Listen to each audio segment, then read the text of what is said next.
Nós vamos dar continuidade nessa noite, o terceiro brado de Jesus na cruz, o qual nós estaremos falando durante esses 40 dias de oração e jejum até a Páscoa. Teremos uma cantata de Páscoa que vai ser abençoadora, você não pode faltar. E durante esse período até a Páscoa nós estaremos ouvindo e meditando no clamor de Jesus na cruz. Foram 7 palavras que Jesus pronunciou na cruz, 7 brados. O primeiro foi o perdão: Pai, perdoa-lhes porque eles não sabem o que fazem. Tivemos domingo passado o brado da garantia: estarás comigo hoje no paraíso. E hoje nós vamos falar sobre o brado de relacionamento, que se encontra em João capítulo 19, versículos de 26 e 27. Os que encontraram, eu digo amém. Diz assim a palavra de Deus: E vendo Jesus a sua mãe, e junto a ela o discípulo amado, disse: Mulher, eis aí o teu filho. E depois disse ao discípulo: Eis aí a tua mãe. Desta hora em diante, o discípulo a tomou para a sua casa. Que o Senhor assim nos abençoe com a sua palavra. A crucificação foi algo terrível e nós já estamos comentando sobre a crucificação já em 2 mensagens seguidas. Para aqueles que não acompanharam, a crucificação era uma punição colocada por Roma a todos os rebeldes e os insurgentes que surgiam contra Roma. Jesus é acusado de ser alguém que estava trazendo tumulto na cidade, é julgado pelo povo. O povo então pede que Jesus seja crucificado. Ele pede também que Barrabás, um criminoso da sua época, seja solto.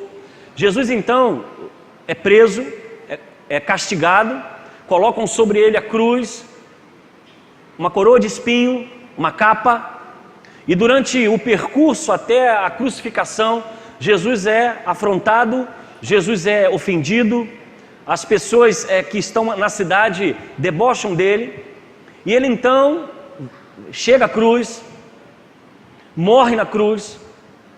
E durante esse período em que Jesus está sendo crucificado, há um momento de muita ofensa, há um momento de muito deboche, há um momento de muita afronta, o qual as pessoas dizem: olha, tu não dizia que era o Cristo? Desce daí então. O ladrão que estava ao seu lado disse: tu não és o Cristo, salvas a ti e a nós também. E Jesus então, durante esse período, ele passa por alguns momentos de terror e assombro, psicológico, emocional e físico. Físico, porque ele está sofrendo a chibata de Roma, o qual na ponta tem bolas de ferro, e durante o percurso, o tamanho do chicote, existe pedaços de osso, que além de quebrar, ele também tem a intenção de arrancar a carne. É um momento de espancamento extremo, é algo terrível de se ver, mas naquele período era como se fosse um divertimento para a cidade. Todo criminoso que era julgado, ele tinha que percorrer a cidade carregando a sua cruz, e do lado de fora então ele era crucificado para escárnio de toda a população.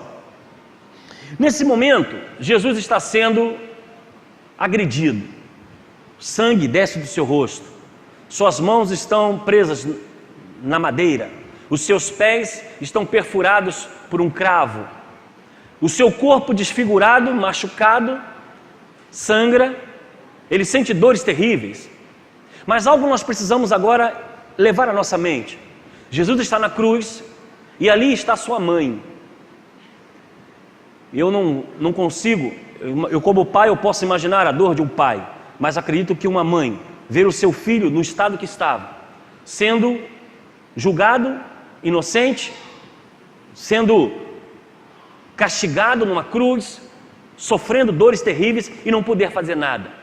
Acredito que o coração dessa mãe estava completamente desfigurado em ver o seu filho, que pregou o amor, que ensinou o amor, que curou a muitos, estava agora morrendo.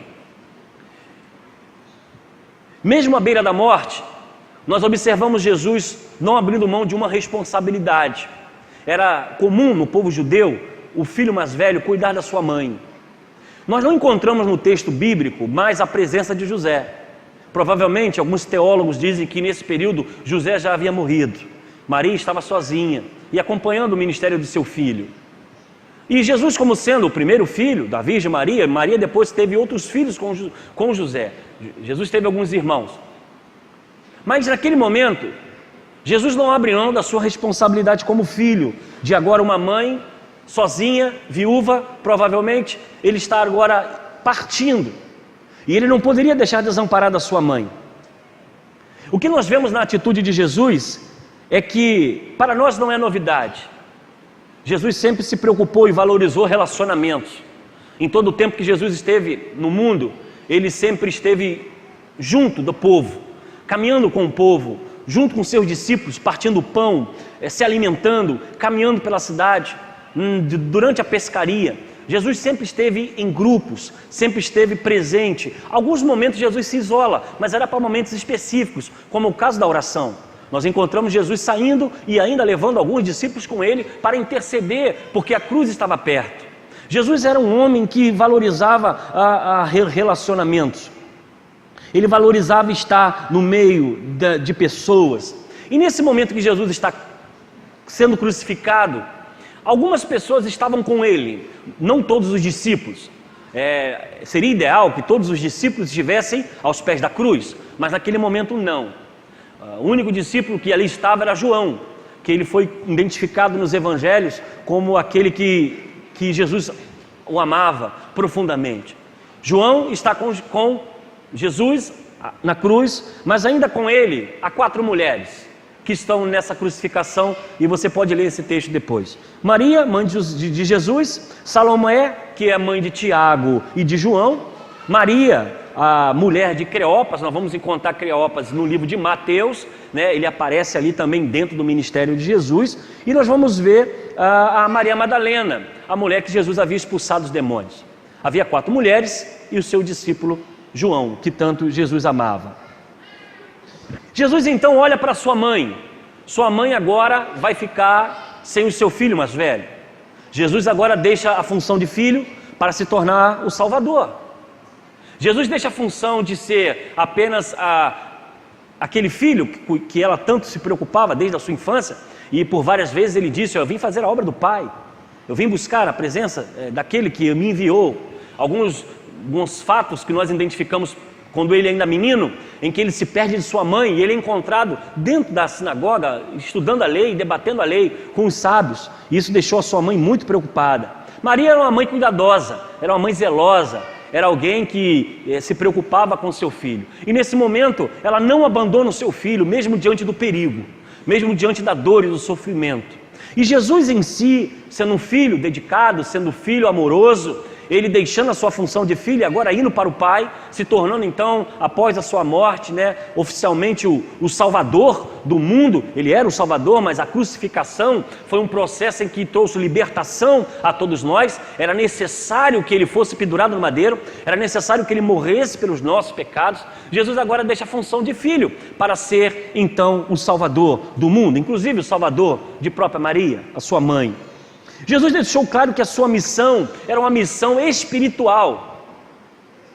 Jesus não veio para formar família, Jesus não veio para construir casa, Jesus não veio para fazer nenhum empreendimento político ou algum partido político. Ele veio salvar e buscar o que se havia perdido.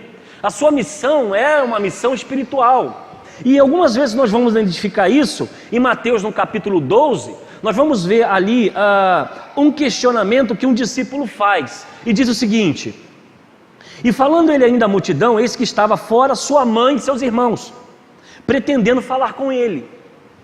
E disse-lhe alguém: eis que estão lá fora tua mãe e teus irmãos, que querem falar. Aí Jesus responde. Ele, porém, respondeu e disse ao que falava: quem é minha mãe?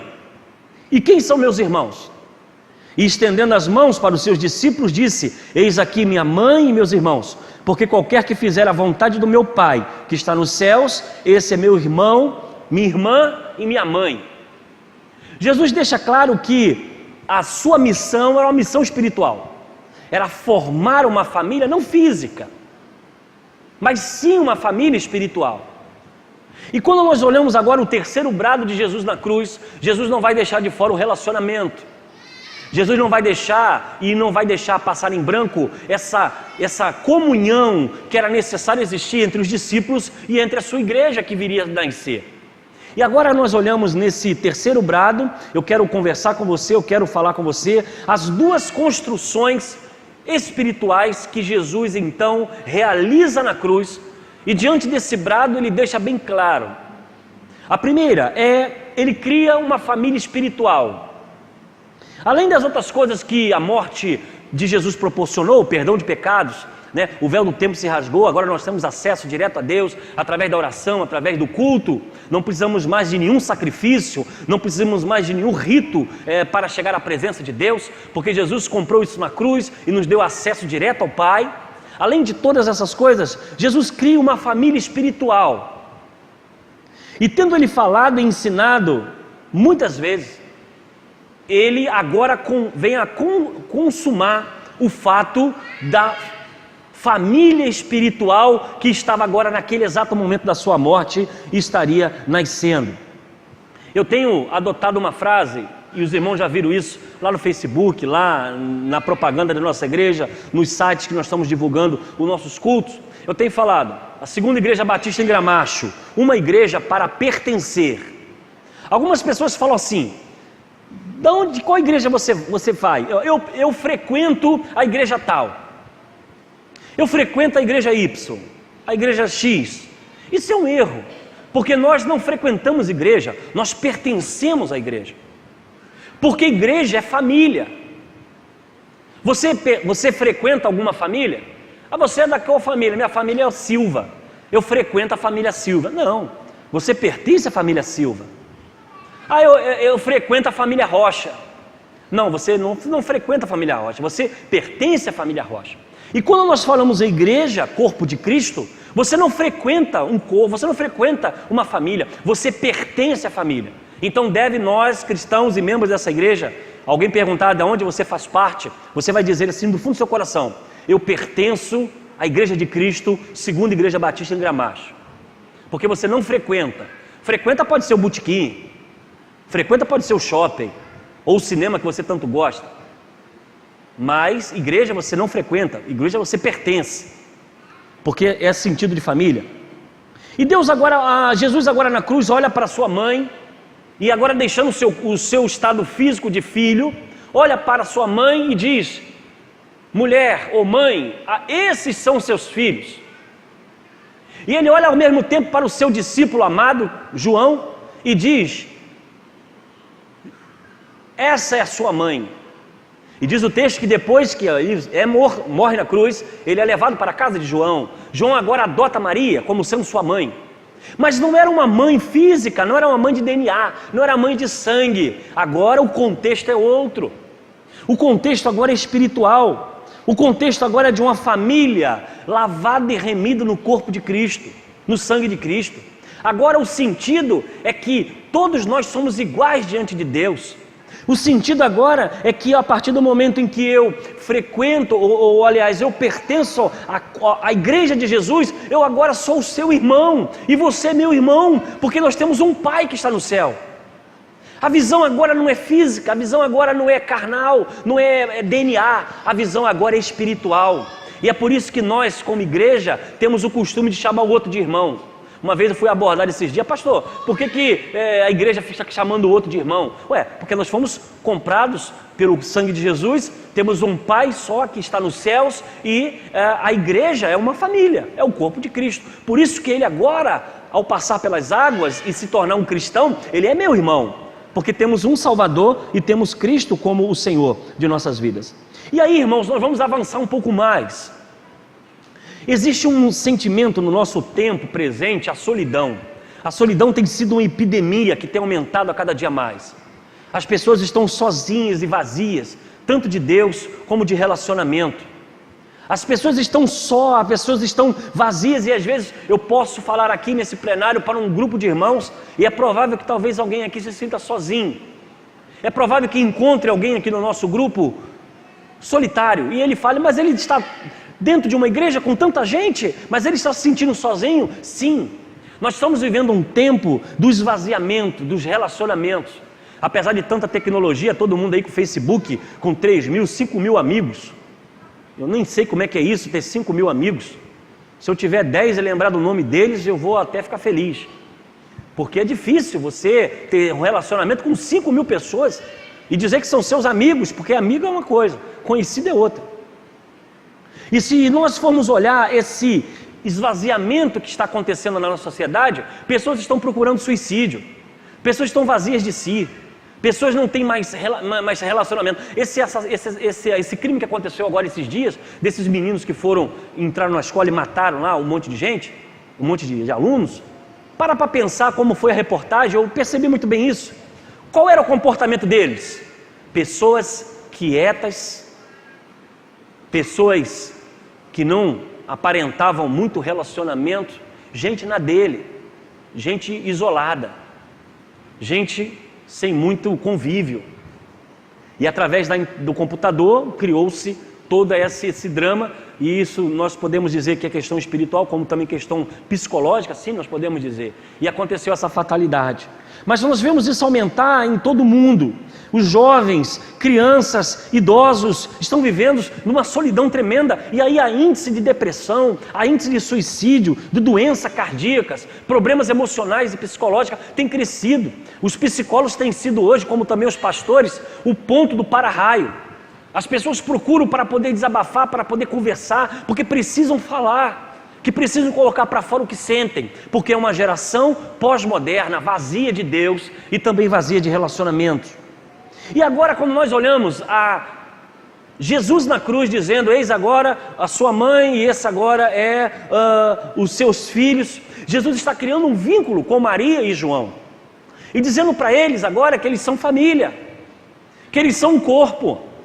E não é uma questão física, DNA, mas é uma questão espiritual. A igreja de Jesus, nós como igreja, e a igreja foi comprada pelo sangue de Jesus, e Jesus instituiu a igreja para ser o seu corpo, ainda para pregar e ensinar a palavra. É por isso que nós juntos aqui nos reunimos, fazemos os nossos cultos, investimos em missões, fazemos obra social, ajudamos o carente, pregamos a palavra e nós vamos crescendo, vamos avançando e o corpo de Cristo vai se juntando, e essa massa de gente é uma família que tem um propósito de pregar e ensinar a palavra de Deus. Essa visão de igreja, essa visão de relacionamento foi criada por Jesus, porque ele começou com 12 e esses 12 se multiplicaram, e a Bíblia diz que de casa em casa no partir do pão havia comunhão, havia relacionamento.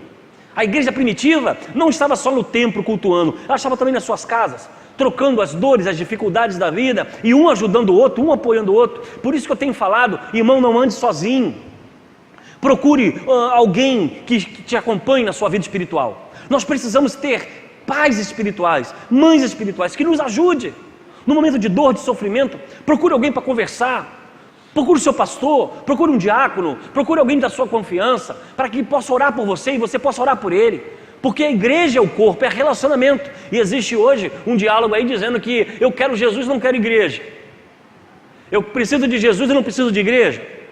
E é claro que eu posso concordar em parte com essa frase, porque a salvação é através de Cristo Jesus, não é através da instituição. Mas a instituição é o relacionamento.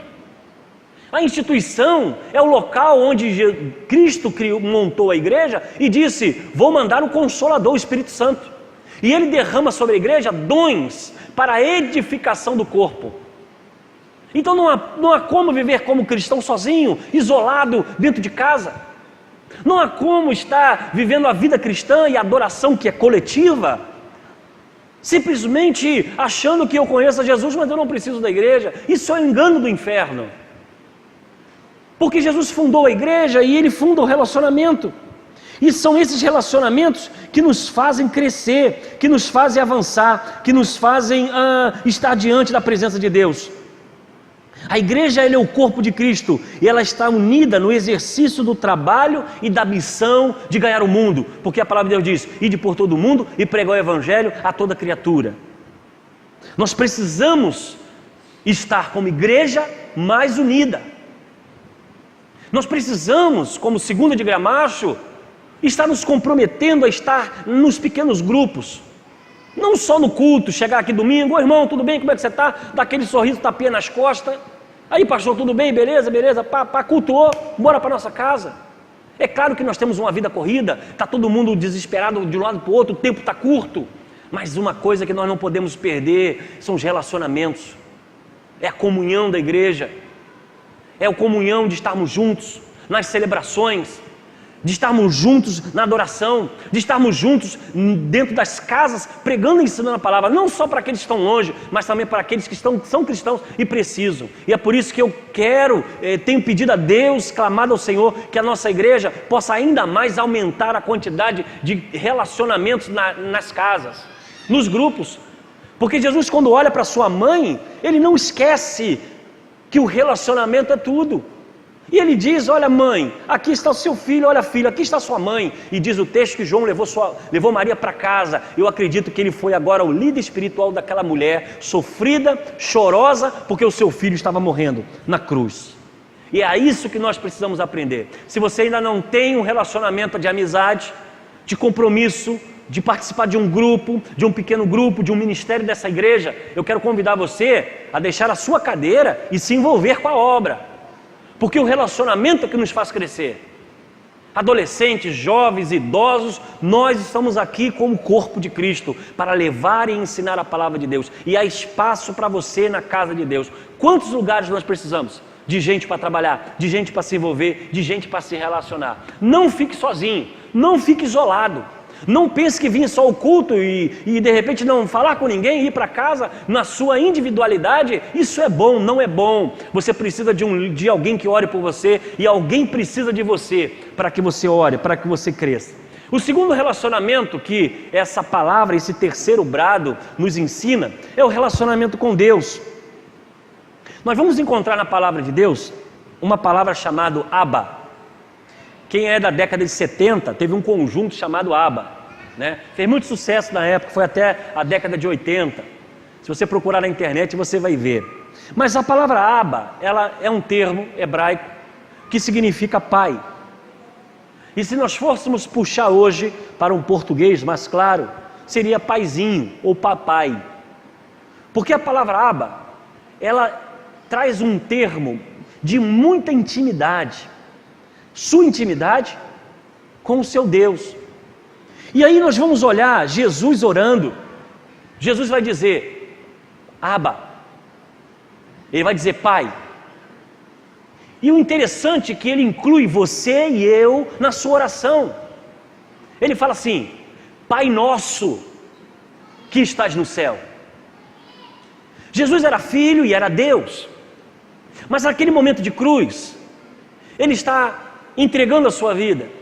Ele está com uma função de Deus homem, 100% homem, 100% Deus. Ele está com uma função de filho. E ele olha para o seu pai que está no céu. E ele olha para o seu pai porque Jesus é o Deus em forma de homem. E nós somos a criatura. Mas ele nos coloca na mesma dimensão. Ele diz: Pai nosso que estás no céu. Ele inclui você, inclui a mim no relacionamento de um Deus que cuida de nós. E isso só foi possível, esse relacionamento de Deus para conosco, através da cruz do Calvário. Porque através da cruz o véu do templo se rasga, não há mais sacrifício, e agora nós podemos falar diretamente com Ele. E aí nós vamos ver isso em Romanos, no capítulo 8, que fala assim: porque todos os que estão guiados pelo Espírito de Deus, esses são filhos de Deus. Porque não recebeste o espírito de escravidão, para outra vez estardes em temor, mas recebeste o espírito de adoção, de filhos, pelos quais clamamos, Abba, Pai. O mesmo Espírito testifica com o nosso espírito que somos filhos de Deus. Louvado e engrandecido seja o nome do Senhor. Porque agora não somos apenas criaturas, nós somos filhos de Deus.